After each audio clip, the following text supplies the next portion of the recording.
আবার এলাম বন্ধুরা নতুন একটা ভিডিও নিয়ে। দুপুরের লাঞ্চের মেনুতে কি কি করবো তাদের একটু দেখাতে। এই তরকারিটা দেখতে হবে না, এই তরকারিটা দাদা ভাইয়ের জন্য রেখে দিয়েছি। আজকে সব নতুনই হয়েছে।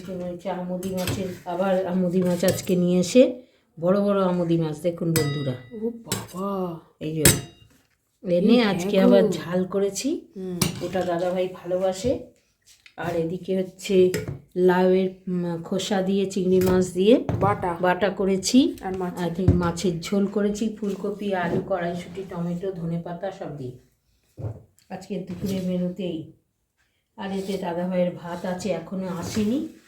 সে আমাদের খেয়ে নিতে বলেছে, তার এখনো 1 ঘন্টা লেট। 1 ঘন্টা লাগবে, তাই বললো তোমরা খেয়ে নাও, আমার জন্য রেখে দাও, আমি গিয়ে খাবো। আর যদি না খাই তাহলে এসে বকর বকর করবে। আর সবই তো হয়ে গেছে, খেয়ে দিয়ে। আর যাকে বলে দিয়েছি যেখানে খেয়ে নি। হ্যাঁ হ্যাঁ, আমরা খেয়ে নেব।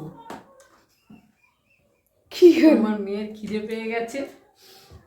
আরে বলে দিয়েছে তো, যদি না বলতে যে না তোমরা দাঁড়াও আমি এক্ষুনি আসছি, ঠিক আছে, বলে দিয়েছে খেয়ে নিতে, তাহলে আমাদের তো খেতে হবে। না খেলেই এসে বক বক করবে, তাই তুমি বলো না। হ্যাঁ, সেটার জন্যই তো, ওই ভয়েতেই তো আগে থেকে।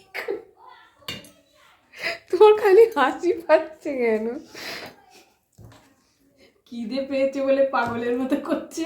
দি এটা। হ্যাঁ হ্যাঁ, ওটা আবার জিজ্ঞেস করতে হয়। খিদে পেয়ে গেছে আসলে। আসলে খিদে ও সহ্য করতে পারে না, কেউই সহ্য করতে পারে না। খিদে পেলে তখন আগে খেতে দিতে হবে। বললাম তাও তুই আগে খেয়ে নে। না, তুমি খেতে বসো, আমি না বসলে হবে।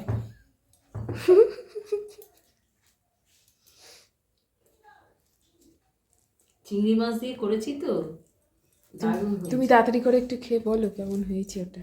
খাওয়া যায় না তো তোর জন্য, তুমি খাও না। দারুণ হয়েছে বন্ধুরা। এটা তো দারুণ হবে, এটা বলার ভাষা নেই, তাই না? বলো মা। সত্যি তাই, ভাষা নেই। এইটা মানে ব্যাপক লাগে, মানে এইটা দিয়ে অর্ধেকের বেশি ভাত খাওয়া হয়ে যায়, তাই না? ঠিক আছে, আজ তাহলে চলো। আজকে তাহলে রাখছি, আমরা তাহলে খেয়ে নিই তাড়াতাড়ি, দেখছেন তো ব্যস্ততা, ওই জন্য আজ তাহলে রাখছি। আসবো আবার একটা নতুন ভিডিও নিয়ে। সবাই সুস্থ থাকবেন, ভালো থাকবেন, আমার সাথে থাকবেন। আর সাবস্ক্রাইব করে দিতে বলুন। আমার চ্যানেলটা যদি ভালো লেগে থাকে, আমার কথাবার্তা যদি ভালো লেগে থাকে, তাহলে একটা সাবস্ক্রাইব করে রাখতেই পারেন।